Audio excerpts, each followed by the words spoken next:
Picture the last person you fell in love with. Not the one you should have fallen for, the one you actually did, the one whose name still does something to your chest even now. Hold their face in your mind for 1 second. Now think about the person before them, now the one before that. Look at the 3 faces side by side. You will notice something. They look different. They have different jobs, different histories, different ways of speaking, but there is a quality underneath the differences that is identical. A particular kind of withholding, a particular flavor of unavailability, a specific way they made you work for their attention, a signature gesture almost, that you mistook each time for love. You did not choose 3 different people. You chose the same person 3 times, wearing 3 different faces, and the part of you that did the choosing is older than you are. It is older than your conscious mind. It learned what love looked like before you could speak. And what love looked like in the home you grew up in was very specific. And ever since, your nervous system has been hunting with the precision of a bloodhound for that specific shape, calling it chemistry, calling it spark, calling it fate. It is none of those things. It is recognition. Freud named this in 1912. He wrote a single sentence about it that should be carved into the wall of every dating app office in the world. He said the finding of an object is, in fact, the refinding of it. You are not falling in love. You are refinding a face. The face is one your mind first encountered in childhood. And until you see this, you will keep meeting the same person, wearing different bodies, expecting a different ending. By the end of this session, you'll know exactly whose face you have been refinding. Not the obvious answer, not the "it was my father" answer, the more specific one. The one that explains why, even when you intellectually choose differently, the new partner somehow transforms into the old shape within 6 months.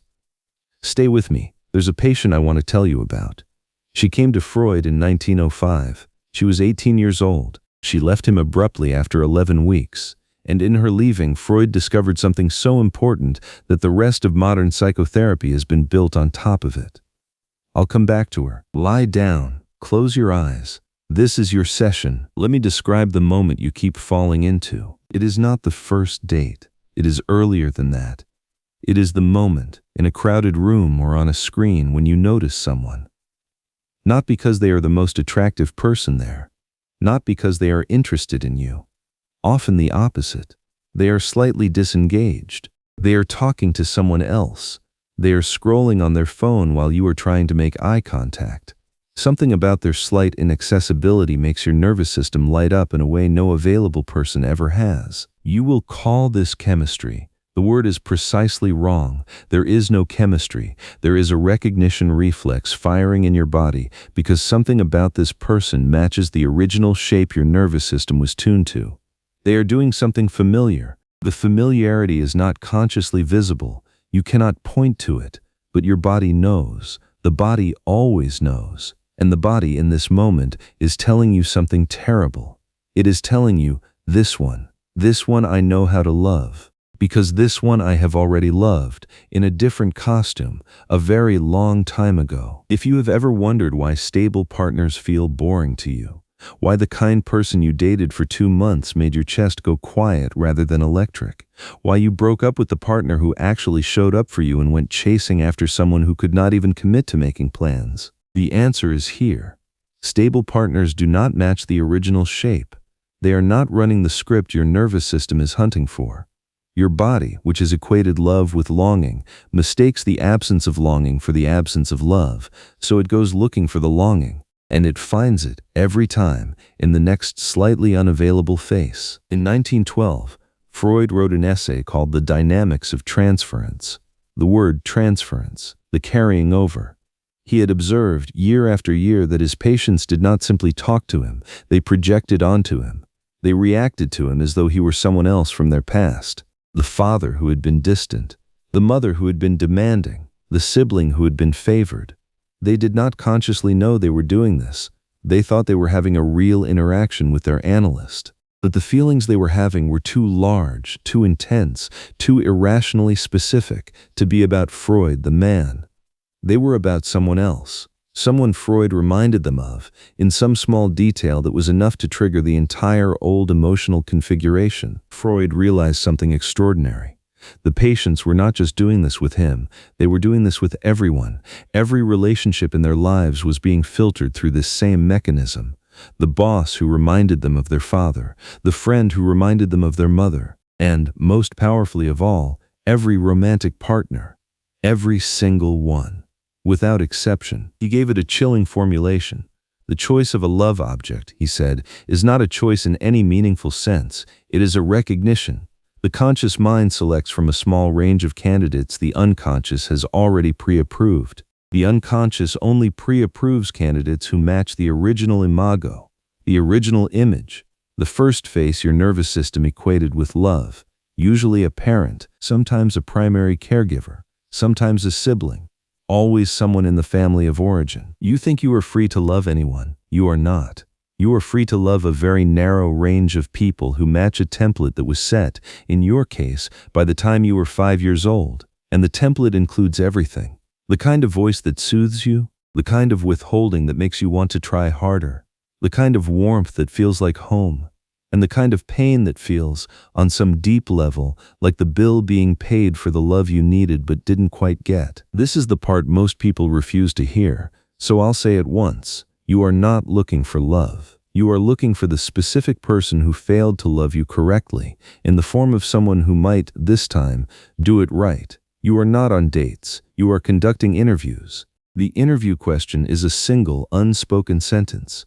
Are you my mother? Are you my father? Are you the one I have been waiting 20 or 30 years to finally be loved by, properly, the way it was supposed to happen the first time? When the answer is yes, your body lights up. When the answer is no, you call it boring. Let me tell you about Sofia. Sofia is a composite. She doesn't exist as one person, but every detail comes from real cases I've researched. She is 31 years old. She lives in Lisbon. She works as a journalist for a respected magazine. She is intelligent, beautiful, sought after. By every external metric, Sofia should not have a hard time finding a good partner. In the last 7 years, Sofia has fallen in love 3 times. The men are easy to describe because, despite differences in nationality and career, they are essentially the same man. They are all intellectually impressive. They are all somewhat older than her. They are all what other people would describe as emotionally complicated. They all have a particular way of being present in the room but never quite available.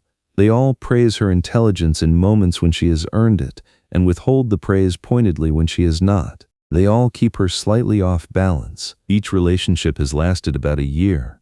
Each has ended in the same way. Sofia, in the final months, becomes exhausted. She is the one always making plans, always initiating, always trying to extract from them the warmth that they seem capable of giving but choose not to. By the end, she is haggard. Her friends do not recognize her. She breaks up, or they break up, and within 6 months she meets someone who looks different but is, underneath the differences, the same man. Sofia went to a therapist 8 months ago. She told the therapist she had bad taste in men. The therapist asked her a question. The question was, "Tell me about your father." Sofia could speak about him fluently. He had been a respected academic. He had been brilliant, warm in flashes, mostly distant. He had given his love to his books and his students and his colleagues. He had given Sofia, in proportion to all the people she watched him give to, a small portion. She had grown up trying to earn more. She had grown up writing essays at age 10 that she would slide under his study door, hoping for one moment of the focused attention he gave so easily to his graduate students. She had occasionally gotten that attention. Those moments had been the most alive she had ever felt as a child. The other moments, the long stretches of his absence in the same house, had been the texture of her ordinary life. 3 decades later, when Sofia walked into a bar and noticed a man who was reading a book and barely looking up, her body did not say, "Be careful." It said, "Hello." It said, "This is the room I grew up in. This is the configuration I know how to be in. This is the man whose attention I have been training to earn for 30 years, and the training was so intricate, so well developed, that the man required no input from her conscious mind. Her body found him in 3 seconds, 3 times in 7 years. The men were not lying to her. They were exactly what they presented as. The trap was not in them. The trap was in Sofia's recognition system, which was looking with great competence for the man it had been trained to find, and finding him, and then suffering, the way she had suffered as a child, in the same exact emotional architecture. hoping that this time she might finally extract the love that had been almost but not quite available the first time. I want you to do something right now. Place one hand on your chest, just over your heart. Take one slow breath. Now think of the last person you felt that particular ache for, the one who made your chest do something unusual. Hold their face in your mind and notice, whose voice does the longing sound like? Whose attention is the chest waiting for? The answer is not metaphorical. The body knows. The body has always known. The romantic ache is the childhood ache, in a different costume, with a different name. The intensity is the same intensity. The waiting is the same waiting. Keep your hand there for the rest of this session. If you've made it this far, the next part is the hardest. Most people resist it. The reason you keep choosing partners who hurt you is not that you have bad taste. It is that the people who would not hurt you, who would simply be kind and present and available, do not register as romantic possibilities at all. They feel like friends, they feel like brothers, they feel like the neighbors, because the part of you that does the selecting was tuned to a different frequency. The kind partners are broadcasting on a frequency your nervous system does not interpret as love, so they pass by, unnoticed, while you walk directly toward the next person who broadcasts on the frequency you recognize. This is the master mechanism of romantic suffering. You are not bad at choosing. You are choosing perfectly. The system is doing exactly what it was designed to do. The problem is that the design was set in an environment you no longer live in, by a relationship that is no longer the relationship that defines you. The factory settings have not been updated, and nobody in your entire life has ever told you that they could be. Now let me tell you about the patient I promised I would come back to. Her name in the case was Dora. She came to Freud in October of 1904. She was 18 years old. Her father had brought her, against her will, because she had been having strange physical symptoms, a cough, a loss of voice, depressive episodes that no doctor could explain. Freud took her on. He worked with her for 11 weeks. He believed by the end of those weeks that he was making real progress. And then, on the 31st of December, Dora announced she was ending the analysis. She walked out of his office and never came back. Freud spent the next year trying to understand what had happened. He had thought they were working together. He had thought she was getting better, and she had simply left with no real explanation, the way one might dismiss a servant. The understanding, when it finally came, changed psychotherapy forever. Dora had not left because she wanted to leave. She had left because Freud, in her unconscious mind, had become someone else. The two main men in her family had betrayed her in subtle and significant ways. Her father had used her, emotionally, as a buffer in his affair with another woman. The other woman's husband had made romantic advances on Dora when she was 14, advances her father had quietly tolerated because they kept the affair convenient. Dora had been in her own family an object to be exchanged between men. When Freud became close to her, in the intimate work of analysis, her unconscious did what it always did. It cast him in the role of the betraying father. And when she felt, in some small moment of the work, that Freud was about to fail her the way her father had, she did to him what she had not been able to do to her father. She left. She rejected him before he could complete the pattern of rejection. She fired him. Freud realized, slowly, what had happened. Dora had not had a relationship with him. She had had a relationship with her father, conducted through him. The transference was so total that the actual man, Freud, had been almost invisible. He had been a screen on which the original family drama was being replayed. And when it had been replayed to the point of crisis, she had ended the analysis the same way she fantasized about ending things with her father. Abruptly, coldly, without giving him the chance to reply. Every relationship you have ever called yours has been Dora and Freud.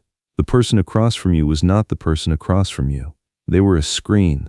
The screen was being used to project something older, and the part of you that was actually doing the loving, or the fighting, or the longing, was a much younger part of you that had not yet caught up to the fact that the original drama had ended decades ago. This connects to everything we've discussed. The self-sabotage in our last session was this same mechanism applied to relationships. The fear of being happy in episode 19 was this mechanism preventing the joy that would betray the original family system. The first wound in episode 11 is the wound being refound. The mask in episode 6 is the mask you wear so the new partner does not see who they are actually being mistaken for. They are all the same architecture, in different rooms. So what do? The answer is not to look harder for the right person. Looking harder produces more of the same person. The selection criteria are unconscious, and unconscious selection criteria do not respond to conscious effort. Trying harder is what the system has always done. What works is something stranger and slower. Begin to notice, in each new attraction, what the attraction is shaped like. Not who the person is, what the pull feels like. Is there an ache in your chest? Is there a sense that you must impress them, prove yourself, earn the warmth? Is there a small panic when they take too long to reply? If any of these signals are present, you are not in love. You are in recognition. You have found another candidate for the role of the original person. And the role, no matter who plays it, ends the same way. This is not to say you should leave them. Leaving sometimes makes sense. Sometimes the right move is to stay and let the relationship slowly teach you that the old pattern does not have to be performed again. But the work begins with seeing that what you call love has, until now, been almost entirely the activation of an old emotional template. And the template is the problem, not the person. Tonight, before you sleep, ask yourself one question. Whose almost attention have I been chasing my entire adult life? Whose voice does my romantic longing sound like? The answer comes very quickly if you let it. It will probably be a parent. It will be the parent who is emotionally just out of reach. The one whose love you almost had, never quite, and have been trying to almost have ever since, in the bodies of every partner you have ever chosen. You don't have to leave anyone. You don't have to do anything dramatic. You just have to begin to know that the ache is not romance. The ache is unfinished childhood, and the people who give you the ache are not the love of your life. They are auditioning for a role that should have closed casting 20 years ago. In our next session, we'll talk about the other side of this wound. The way that even when the right person finally arrives, even when someone shows up who is kind and present and available, you find yourself doing something to push them away. We'll talk about why your nervous system panics when love is actually safe, and why Freud, watching this happen in his patients, called it the most heartbreaking pattern he ever observed. This has been your session on Sigmund Freud Explains You. If you want to understand what your mind is hiding from you, subscribe. New sessions every day.